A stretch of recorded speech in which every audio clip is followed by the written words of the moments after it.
Bonjour, cette vidéo portera sur la régularisation de salaire. Lorsqu'on fait des régularisations, on essaie d'utiliser toujours la même méthodologie. Donc, la première chose qu'on essaie de faire, c'est l'opération de base. Puis, essaie de faire, ça veut dire, c'est l'opération qui se fait automatiquement. Donc, là, on parle de la paye, ça va être l'écriture de paye. Donc, ensuite, on réfléchit. Est-ce que l'opération qui vient de se passer respecte la comptabilité d'exercice? Sinon, je devrais faire une correction, une régularisation. Ensuite, on écrit notre régularisation au journal général. On la reporte aux états financiers pour voir qu'est-ce que ça donne, si ça donne ce qu'on veut, et on valide ensuite dans nos états financiers. Donc, le principe de base de la comptabilité, c'est la comptabilité d'exercice, qui dit que la charge doit apparaître dans la période dans laquelle elle a participé à générer des revenus. Donc, ici, on parle de la charge de salaire. Dans quelle période mon salaire a participé à générer des revenus? Quand on va voir tantôt ici, les employés travaillent pendant une journée, donc plusieurs jours. Pendant leur journée de travail, ils participent à générer des revenus. Donc, parce que mon employé, par exemple, le livreur de pizza travaille, il va chercher la pizza, il la livre au client, l'entreprise génère des revenus. Même chose pour la personne qui travaille dans un magasin de chaussures, même chose pour la réceptionniste qui répond au téléphone, parce que si elle ne répondait pas au téléphone ce jour-là, il ne pourrait pas avoir de revenus. Donc, la charge de salaire doit apparaître dans la période travaillée. Donc, le jour où on travaille, c'est là que la charge doit apparaître. Lorsqu'on fait la paye, l'écriture de paye, ça c'est notre écriture de base. Tantôt, on parlait de méthodologie. L'écriture de base, ici, c'est l'écriture de paye. Elle met la charge dans la période dans laquelle la paye est effectuée. Il peut y avoir un problème des fois. S'il y a un problème, qu'est-ce qui serait un problème? Un problème, c'est lorsque le travail est effectué dans une période, mais est payé dans une autre. Ça arrive souvent dans les fins de mois, ou dans les fins d'année. On travaille, mettons, le 28 octobre, puis ces heures-là seront payées le 3 novembre, le 4 novembre, dans le mois suivant. Quand ça arrive, on doit faire une régularisation pour mettre les heures, les jours dans le bon mois. Donc, on va y aller avec un exemple. Ici, un employé travaille du lundi au vendredi. Il est payé 100 $ par jour. La dernière paye du 26 octobre, donc la paye ici c'était un jour de paye, comprenait les jours travaillés du 9 au 22 octobre. Donc, tous ces jours-là, du 9 au 22, ont été payés le 26. Donc, ces jours-là, la personne ne travaille pas le dimanche, elle travaille du lundi au vendredi. Donc, les jours qui ont été travaillés du 10 au 14 octobre ont été payés le 26 octobre. Il n'y a pas de problème parce qu'ils ont travaillé en octobre, payé en octobre. Les jours travaillés du 17 au 21 octobre ont été travaillés en octobre et payés en octobre. Il n'y a pas de problème. La prochaine paye, elle va être dans 2 semaines. Donc, parce qu'il a été payé pendant 2 semaines, donc on peut considérer que l'employé est toujours payé aux 2 semaines. Donc, on est un mercredi, pas le mercredi suivant, mais l'autre mercredi. Donc, l'autre mercredi, on va le mettre d'une couleur différente, le 9 novembre, la personne va être payée pour tous les jours des 2 semaines précédentes entre le 23 octobre et le 5 novembre. Donc là, il faut voir dans cette paye-là, est-ce qu'il y a des jours problèmes? Donc, on va les faire un par un pour commencer. Le 24 octobre, il est dans le mois d'octobre, donc il a été travaillé en octobre, il va être payé en novembre. Donc, il y a un problème. Travailler octobre, payé novembre. 25, même chose, travailler octobre, payé novembre. Donc, toute cette semaine-là, ici, 25, 26, 27, 28, est problème parce que c'est des jours travaillés en octobre, mais payés en novembre. Ensuite, 29, la personne ne travaille pas, 30 non plus, mais le 31, travailler octobre, payer novembre, un problème. On va poursuivre. Le 1er novembre, est-ce qu'il y a un problème? Le 1er novembre, il est travaillé en novembre, payé en novembre, donc il n'y en a pas. Même chose pour le 2 novembre. Travailler novembre, payer novembre, il n'y en a pas. Donc, ces 4 jours-là, qui sont sur la même paye que nos jours en rouge, problème, ils n'en ont pas de problème, parce qu'ils sont travaillés et payés dans la même période. Même période. Les jours problèmes, c'est vraiment ceux-là qui sont travaillés différentes périodes que payés. Donc, ici, le nombre de jours problèmes, 1, 2, 3, 4, 5, 6. Donc, on a 6 jours problèmes. Quelle est la valeur en dollars des jours problèmes? On a dit qu'une paye d'une journée, c'est 100 $. Donc, 6 jours problèmes fois 100 $ par jour va nous donner, on a 600 $ de problème ici. Donc, on a commencé un petit peu par la réflexion, par l'étape 2. On va aller voir l'opération de base. L'opération de base, c'est l'écriture de paye. Donc, l'écriture de paye, je l'ai déjà noté ici. Je n'ai pas noté la paye du 26 octobre parce qu'elle était toute correcte. La paye du 26 octobre, tous les jours étaient travaillés et payés dans la même période. Mais notre paye du 9 novembre, elle va avoir des jours problèmes. Donc, la paye du 9 novembre, ici, elle va payer les jours du 23, mais pas de travail le 23, donc du 24 au 4 novembre. Quand la paye va être faite le 9 novembre, on va mettre toute la charge de salaire pour les 10 jours qui ont été travaillés. Donc, la charge ici, c'est les 10 jours qui ont été travaillés, fois 100 $ par jour. Le 9 novembre, on paye les 10 jours précédents, du lundi au vendredi, fois 100 $ par jour, ça nous donne une charge de 1000 $.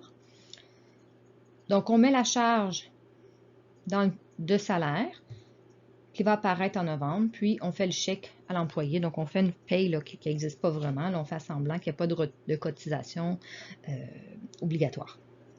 On fait semblant qu'il y a 1000 $ qu'on donne à l'employé. Donc, cette écriture-là va aller mettre toute la charge ici de 1000 $, la charge de 1000 $ dans le compte salaire au mois de novembre. Donc, dans mon compte salaire, en novembre, si je ne fais pas de régule, il va y avoir 1000 $ de charge qui va aller tout se placer en novembre. Donc, comme on disait plus tôt, la charge se met lors de la paye. Cependant, est-ce qu'on veut, donc là, je suis dans la réflexion. J'ai fini mon écriture de base qui met toute la charge au jour de la paye en novembre.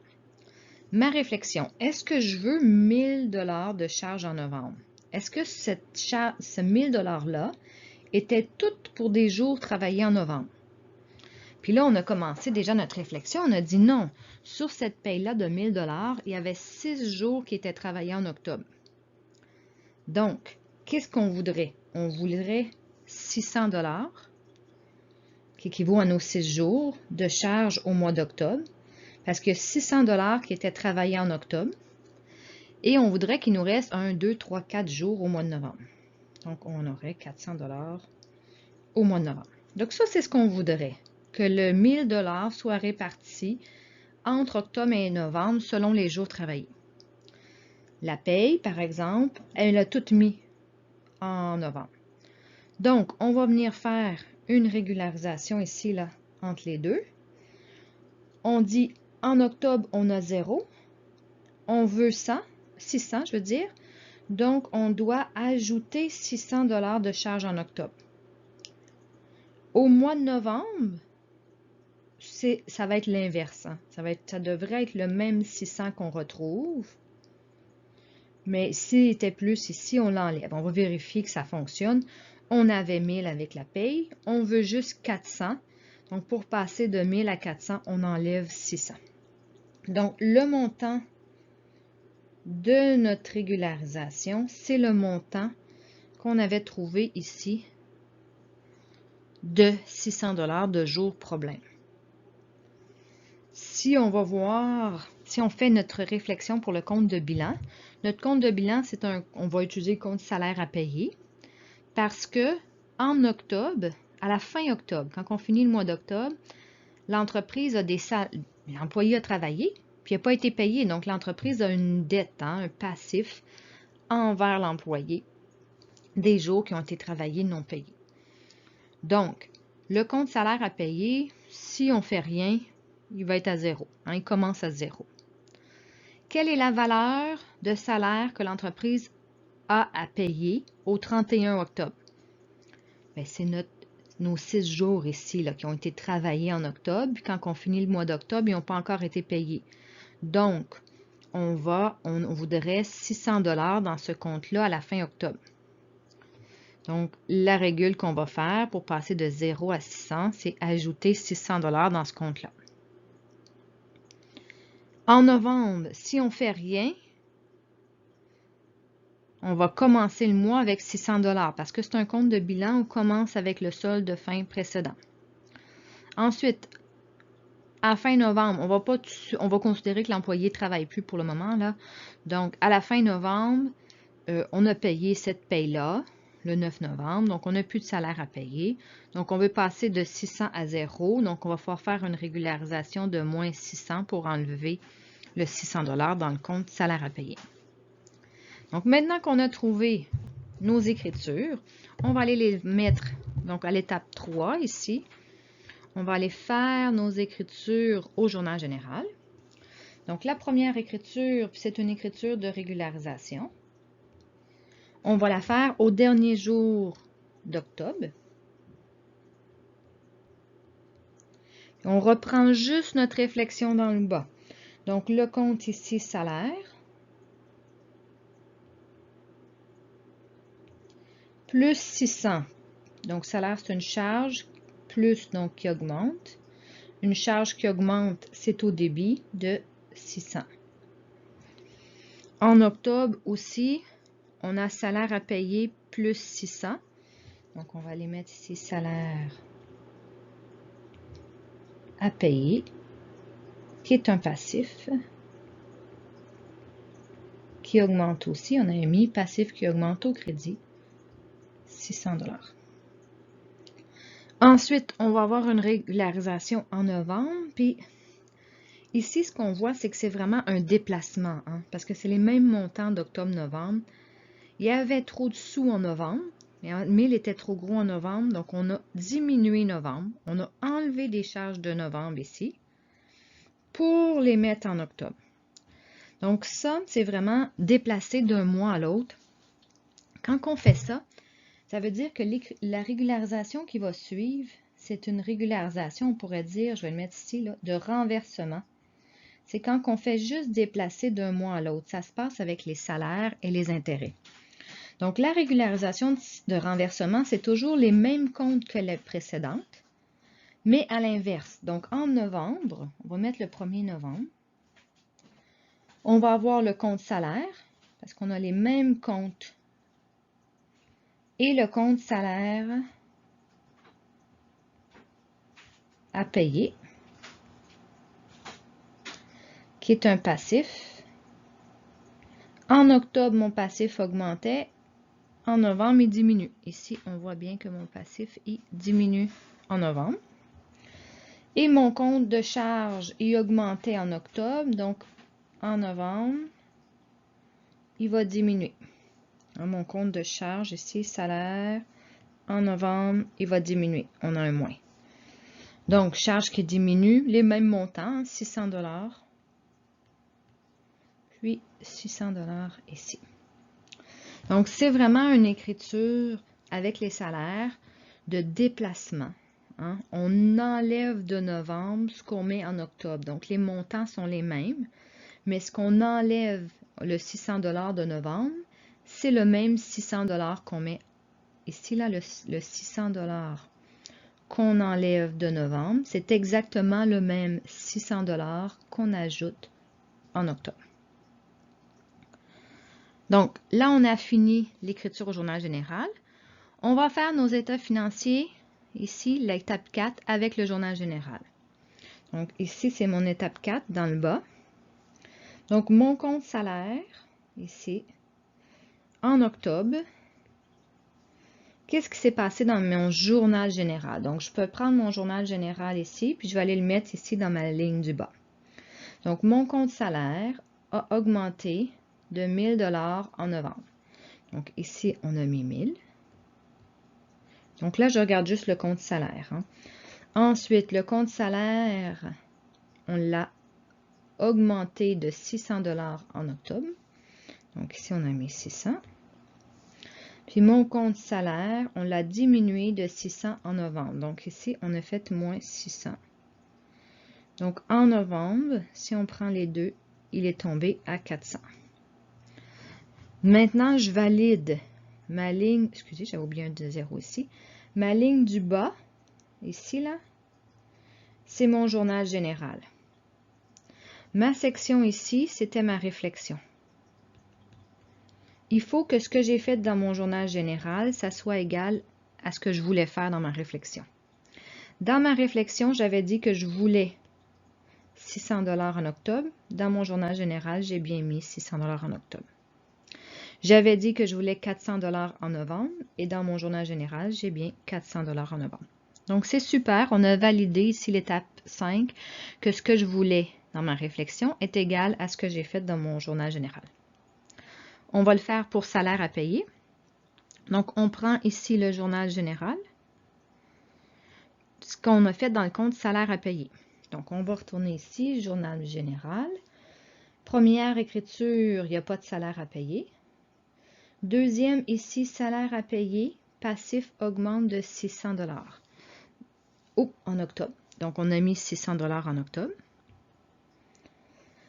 On a réutilisé salaire à payer en novembre. Mais avant de faire ça, on va dire, bon, ben mon novembre il recommence avec le solde précédent 600. Et en novembre, salaire à payer ici, je l'ai diminué de 600. Donc, on a mis moins 600.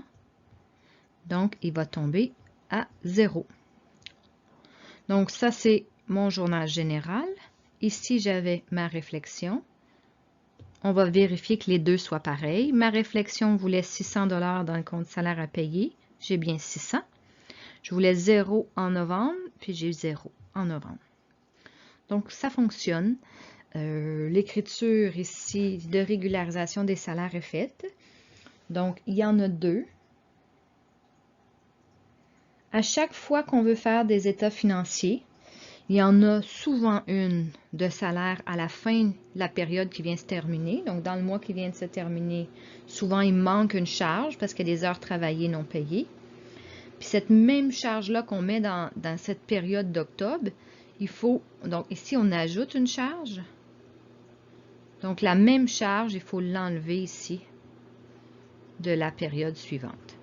Et puis, si la personne continue à travailler et on veut faire les états financiers à la fin novembre, bien, il faudrait faire aussi une régularisation à la fin novembre, puis la renverser au début décembre. Donc, merci beaucoup. Ils sont calculés.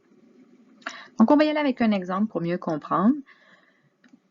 Quand j'emprunte, donc quand mon entreprise, dans l'exemple ici, emprunte 100 $ à la banque. Donc, le compte en caisse de l'entreprise va augmenter de 100 $. Donc, dans son actif, le compte en caisse ici va augmenter de 100 $. J'ai une date d'octobre, le 10 octobre. Donc, il y a 100 $ qui rentrent dans le compte de banque en octobre. Et pourquoi il y a 100 $ qui rentrent? C'est pas parce que j'ai fait une vente, c'est parce que j'ai fait un emprunt. Donc, il faut indiquer l'emprunt dans les passifs. Donc, dans les passifs, on va dire l'entreprise a un emprunt de 100 $. Donc là, j'ai fait cette ligne-là et cette ligne-là dans mes états financiers.